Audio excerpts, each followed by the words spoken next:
আজকের আলোচনা এমন একজনকে নিয়ে যিনি ১৩ শতক থেকে আজ পর্যন্ত লক্ষ লক্ষ মানুষের মনে গেঁথে আছেন, জালালউদ্দিন মোহাম্মদ রুমি। তিনি শুধু একজন কবি বা ধরুন দার্শনিক ছিলেন না, তার চেয়েও বেশি কিছু। একজন আধ্যাত্মিক পথপ্রদর্শক, যার কথা, যার সুর আজও আমাদের ভীষণভাবে নাড়া দেয়। একদম ঠিক। আমরা আজকে তার জীবন আর চিন্তার গভীরে ঢোকার চেষ্টা করব।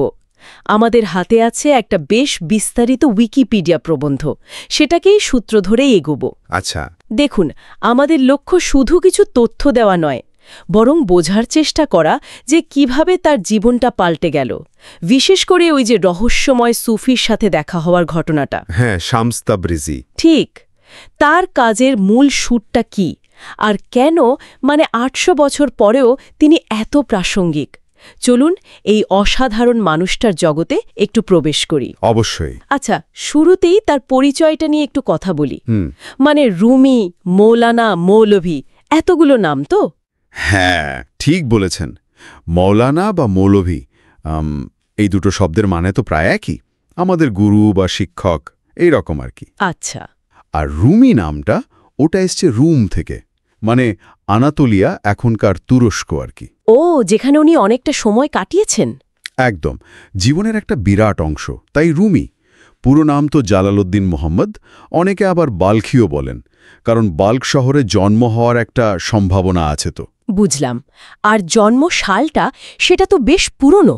হ্যাঁ, সেই ১৩ শতকের শুরুতে, ১২০৭ সাল, ৩০শে সেপ্টেম্বর। আর জন্মস্থান নিয়ে যে বললেন, দুটো মত। হ্যাঁ, দুটো মত আছে। কেউ বলেন এখনকার তাজিকিস্তানের ওয়াকশ, আবার অন্য মতে আফগানিস্তানের বাল্ক শহর। আচ্ছা। তবে দুটো জায়গায় কিন্তু তখন বৃহত্তর খোরাসান অঞ্চলের অংশ ছিল। আর এই খোরাসান ছিল ফার্সি সংস্কৃতি, জ্ঞানচর্চা আর বিশেষ করে সুফিবাদের একটা মস্ত বড় কেন্দ্র। সুফিবাদ মানে ইসলামের যে মরমী ধারাটা। ঠিক তাই, আধ্যাত্মিক চর্চার ধারা। ইন্টারেস্টিং। ছিলেন একজন বিরাট মাপের মানুষ, ধর্মতত্ত্ববিদ, আইনজ্ঞ, আবার সুফি সাধকও। বাহ! লোকে তাকে সুলতান আল উলামা বলতো, জ্ঞানীদের সুলতান। কি সম্মান!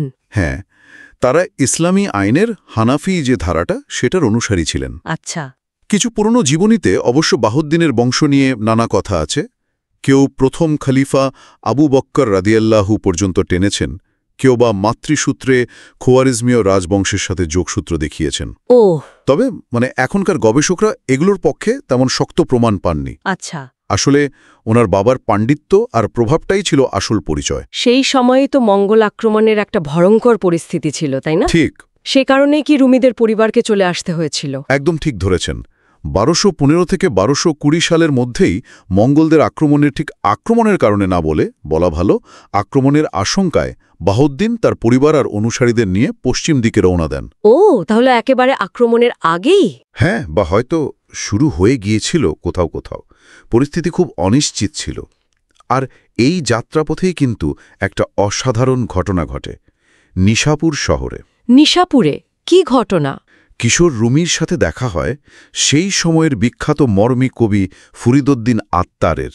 সেই বিখ্যাত সাক্ষাৎ? হ্যাঁ হ্যাঁ, শুনেছি। আত্তার নাকি রুমিকে দেখে কি একটা কথা বলেছিলেন। হ্যাঁ, গল্পটা তো সেরকমই।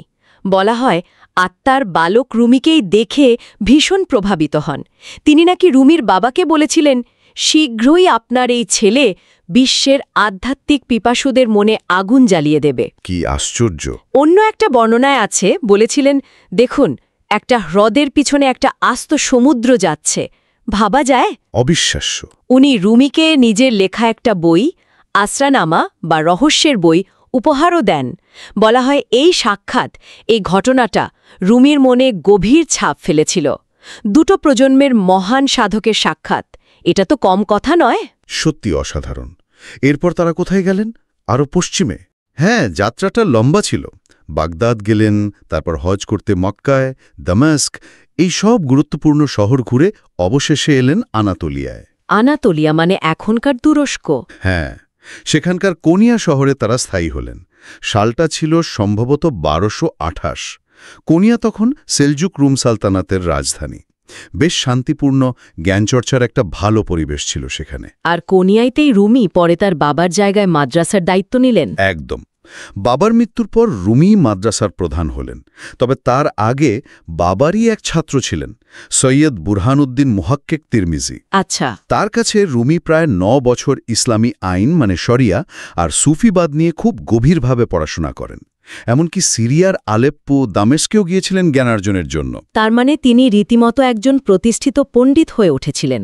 অবশ্যই। কোনিয়ায় ফিরে তিনি একজন অত্যন্ত সম্মানিত ফকিহ মানে আইনজ্ঞ আর শিক্ষক হিসাবে পরিচিতি পান। ফতোয়া দিতেন, মসজিদে নিয়মিত বক্তৃতা করতেন, মানে একজন বেশ গতানুগতিক ধার্মিক পণ্ডিতের জীবনী কাটাচ্ছিলেন বলা যায়। কিন্তু তারপরেই তো আসল ঘটনাটা ঘটল, সেই নাটকীয় মোড় যা জালালউদ্দিন রুমিকে আজকের রুমিতে পরিণত করল, মানে শামস তাবরিজির আগমন। হ্যাঁ, শামস তাবরিজি। এটাই রুমির জীবনের সবচেয়ে গুরুত্বপূর্ণ আর হয়তো সবচেয়ে রহস্যময় অধ্যায়ও। কিভাবে দেখা হয়েছিল তাদের? সেটা ১২৪৪ সালের ১৫ই নভেম্বর কোনিয়ার রাস্তায় বা কোনো সরাইখানায় হঠাৎ দেখা। শামসুদ্দিন মোহাম্মদ তাবরিজি একজন রহস্যময় ভবঘুরে দরবেশ। ভবঘুরে? হ্যাঁ, বয়সে বেশ প্রবীণ আর আধ্যাত্মিক জ্ঞানে অত্যন্ত প্রখর। একটা কথা চালু আছে যে শামস নাকি ঈশ্বরের কাছে এমন একজন সঙ্গীর জন্য প্রার্থনা করেছিলেন যে তার জ্ঞানের ভার সইতে পারবে। বলেন কি? হ্যাঁ, আর তিনি যেন রুমিকেই খুঁজে পেয়েছিলেন সেই সঙ্গী হিসেবে। আর এই সাক্ষাৎ রুমিকে কিভাবে বদলে দিল?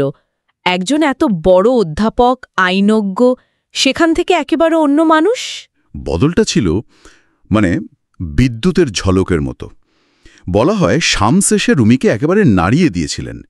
পুঁথিগত বিদ্যা, তর্ক বিতর্ক এসব থেকে সরিয়ে এনে সরাসরি আধ্যাত্মিক অভিজ্ঞতার মুখোমুখি দাঁড় করিয়ে দেন। কিভাবে? তারা ঘণ্টার পর ঘণ্টা, দিনের পর দিন একসাথে কাটাতেন, নিভৃতে গভীর আলোচনা আর আধ্যাত্মিক সাধনা, যাকে সুফিরা সোহবত বলেন, তাতে মগ্ন থাকতেন। রুমি তার অধ্যাপনা ছেড়ে দিলেন, লোকজনের সাথে মেলামেশা প্রায় বন্ধ করে দিলেন, মানে পুরোপুরি শামসময় হয়ে গেলেন। আশ্চর্য! এই গভীর সম্পর্কটাই রুমিকে একজন যুক্তিনিষ্ঠ পণ্ডিত থেকে একজন আবেগপ্রবণ প্রেমময় সাধকে রূপান্তরিত করে ফেলেছিল। তার সেই বিখ্যাত ট্রান্সফরমেশন বা রূপান্তরটা এখানেই শুরু। কিন্তু এই বন্ধুত্ব, এই যে গভীর সম্পর্ক, এটা তো বেশি দিন টেকেনি। না, খুব অল্প সময়ের। শামসের অন্তর্ধান তো আরও রহস্যময়। হ্যাঁ, মাত্র কয়েক বছর পর ১২৪৮ সালের ৫ই ডিসেম্বর রাতে শামস তাবরিজি হঠাৎ উধাও হয়ে যান। উধাও মানে কোনো চিহ্ন না রেখেই মিলিয়ে যান। একটা জোরালো গুজব আছে অবশ্য, কি রকম? যে শামসের প্রতি রুমির এই তীব্র টান আর তার প্রভাবে রুমির এই আমূল পরিবর্তন, এটা অনেকেই মেনে নিতে পারছিলেন না। এমনকি শোনা যায় রুমির নিজের ছেলে আলাউদ্দিনও নাকি এর পেছনে ছিলেন।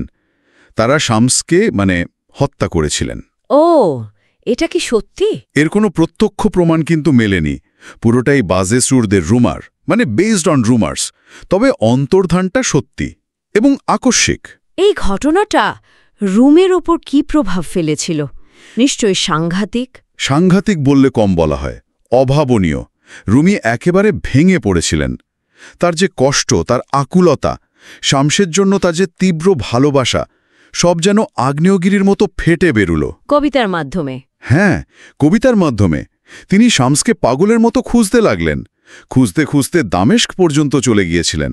দামেস্ক? হ্যাঁ, আর সেখানেই তার সেই উপলব্ধিটা হলো। কি উপলব্ধি? তিনি বুঝতে পারলেন যে শামসকে তিনি বাইরে খুঁজে বেড়াচ্ছেন, সেই শামস আসলে কোনো বাইরের মানুষ নন। তিনি তার নিজেরই আত্মার গভীরে আছেন, ঈশ্বরের প্রতিচ্ছবি হিসেবে। কি গভীর কথা! এই উপলব্ধিটাই তাকে আবার দাঁড় করিয়ে দিল। তিনি যেন নিজেকে ফিরে পেলেন। আর তখন থেকেই তার মুখ দিয়ে যেন ঝর্ণার মতো গজল বেরোতে শুরু করল, গান, কবিতা, যেগুলো পরে সংকলিত হয়। হ্যাঁ, যেগুলোই পরে সংকলিত হয়েছে দিওয়ানে কবির, মহান সংকলন নামে, বা দিওয়ানে শামসে তাবরিজি, শামসের প্রতি উৎসর্গকৃত আর কি। শামসের বিরহই যেন তাকে সৃষ্টির একেবারে চূড়ায় পৌঁছে দিয়েছিল। তার মানে শামসের অনুপস্থিতি রুমিকে পূর্ণাঙ্গ কবি করে তুলল। আশ্চর্য! হ্যাঁ, ব্যাপারটা সেরকমই। শামসের পর কি তিনি আর কাউকে এতটা কাছের সঙ্গী হিসেবে পেয়েছিলেন? দেখুন, শামসের জায়গা তো কেউ নিতে পারেনি। তবে হ্যাঁ, দুজন তার পরবর্তী জীবনে খুব গুরুত্বপূর্ণ হয়ে উঠেছিলেন। কারা তারা? একজন হলেন সালাউদ্দিন জারকুব। উনি পেশায় ছিলেন স্বর্ণকার। স্বর্ণকার? হ্যাঁ, কিন্তু অত্যন্ত উঁচু স্তরের একজন আধ্যাত্মিক সাধক ছিলেন। রুমি তাকে খুব শ্রদ্ধা করতেন। আর সালাউদ্দিনের মৃত্যুর পর তার সবচেয়ে প্রিয় ছাত্র হুসামুদ্দিন চালাবি। হুসামুদ্দিন চালাবি? হ্যাঁ, তিনিই হলেন রুমির প্রধান সঙ্গী এবং বলতে পারেন প্রেরণাদাতা। আর এই হুসামুদ্দিন চালাবির অনুরোধেই তো রুমির শ্রেষ্ঠ কাজ মসনবির জন্ম হয়েছিল, তাই না? একদম ঠিক বলেছেন। গল্পটা এরকম যে একদিন হুসামুদ্দিন রুমিকে বললেন, আপনার অনুসারীদের পথ দেখানোর জন্য যদি আপনি কিছু লেখেন। মানে শিক্ষামূলক কিছু? হ্যাঁ, যেমন সানায় বা আত্মার লিখেছেন, তাদের মতো যদি কোনো গ্রন্থ রচনা করেন তাহলে খুব ভালো হয়। তারপর রুমি তখন একটু হাসলেন আর নিজের পাগড়ির ভেতর থেকে একটা কাগজ বের করলেন। তাতে লেখা ছিল মসনবির প্রথম 18টা লাইন। সেই বিখ্যাত লাইনগুলো। শোনো, এই বাঁশি কি বলে? হ্যাঁ, বেশনো আজনেই ছুন হিকায়াত মিকোনাদ, বাঁশির বিরহের কথা, সেই শুরু। আহা, কি অসাধারণ শুরু! এই মসনবি, এটা তো সাধারণ কোনো কবিতার বই নয়। না না, একেবারেই না। মসনবি এ মানবী মানে আধ্যাত্মিক দ্বিপদী, এটা রুমির জীবনের শ্রেষ্ঠ কাজ। তার ম্যাগনাম ওপাস বলা যায়। কত বড় এটা! বিশাল, ফার্সি ভাষায় লেখা, 6টা খণ্ড, প্রায় 27,000 দ্বিপদী শ্লোক আছে। যদিও বিভিন্ন পাণ্ডুলিপিতে লাইনের সংখ্যা একটু 19-20 দেখা যায়। 27,000? হ্যাঁ, এর গভীরতা আর বিশালতার জন্য কোনো সুফি একে মজা করে বা গুরুত্ব বোঝাতে ফার্সি ভাষার কোরআনও বলে থাকেন। তবে সেটা আক্ষরিক অর্থে নয় অবশ্যই। এর বিষয়বস্তু কি? শুধুই কি আধ্যাত্মিক তত্ত্বকথা? না, এখানেই এর মজা। এতে কোরআনের আয়াতের ব্যাখ্যা আছে, হাদিসের কথা আছে, আবার লোকমুখে চলা গল্প, রূপকথা, একেবারে সাধারণ দৈনন্দিন জীবনের ঘটনা সবই আছে। তাই নাকি? হ্যাঁ, আর এই সব কিছুর মধ্যে দিয়েই রুমি আসলে গভীর আধ্যাত্মিক আর নৈতিক শিক্ষাগুলো তুলে ধরেছেন। প্রেম, ধৈর্য, বিশ্বাস, অহংকার ত্যাগ করা, ঈশ্বরের সাথে সম্পর্ক, এই বিষয়গুলোই নানা গল্পে নানা আঙ্গিকে ফিরে ফিরে এসেছে। এটা একই সাথে শিক্ষামূলক, আবার পড়তেও খুব ভালো লাগে, আবার ভাবনার খোরাকও যোগায়। দারুণ। আর দিওয়ানে শামস তাবরিজির কথা যদি আরেকটু বলেন, ওটা তো আরও আগে লেখা শুরু করেছিলেন, আর আকারেও নাকি বিশাল। হ্যাঁ, আয়তনে দিওয়ান আরও বড়, মানে প্রায় 35,000 ফার্সি দ্বিপদী আছে, তার সাথে প্রায় 2,000 চতুষ্পদী শ্লোক। বাপরে! মাসনাবি যেমন মূলত শিক্ষামূলক, মানে ডাইডাকটিক, দিওয়ান কিন্তু অনেক বেশি ভাবাপ্রবণ, মানে আবেগধর্মী। কি ধরনের আবেগ? প্রেম, বিরহ, আধ্যাত্মিক আবেশ বা উন্মাদনা, ঈশ্বরের জন্য আকুলতা, এই অনুভূতিগুলোই এখানে প্রধান, যেন হৃদয় থেকে সরাসরি উঠে আসা কথা। আর এতে নাকি শুধু ফার্সি নয়, অন্য ভাষারও ব্যবহার আছে। হ্যাঁ, এটাও খুব মজার। মূলত ফার্সি হলেও আরবি তো আছেই, এমনকি কিছু তুর্কি আর গ্রিক শব্দ বা লাইনও পাওয়া যায়। এটা ওনার সময়ের যে বহু সাংস্কৃতিক পরিবেশ, সেটারও একটা দারুণ ইঙ্গিত দেয়। কবিতা ছাড়াও তো তার কিছু গদ্য রচনাও আছে, তাই না? হ্যাঁ আছে। তার মধ্যে সবচেয়ে গুরুত্বপূর্ণ হল ফিহি মা ফিহি। ফিহি মা ফিহি মানে আক্ষরিক মানে হল এর মধ্যে যা আছে তাই আছে, বা it is what it is এর মতো আর কি। ইন্টারেস্টিং নাম। এটা কিসের সংকলন? এটা আসলে বিভিন্ন সময়ে রুমি যে আলোচনা করতেন বা বক্তৃতা দিতেন, সেগুলো তার শিষ্যরা বা অনুসারীরা শুনে লিখে রেখেছিলেন, অনেকটা টেবিল টক বা ডিসকোর্সের মতো। ও, তাহলে তো এখানে তার চিন্তাভাবনাগুলো বেশ সরাসরি পাওয়া যায়। একদম। এখানে রুমির দর্শন, তার চিন্তাভাবনা বেশ সহজ আর সরাসরিভাবে বোঝা যায়। এছাড়া আছে মাজালিসে সাবা, মানে 7টা ধর্মোপদেশ বা বক্তৃতার সংকলন, আর মাকাতিব নামে একটা সংকলন আছে, যেখানে তার লেখা বিভিন্ন চিঠিপত্র জমা করা হয়েছে। চিঠি কাদের লিখতেন?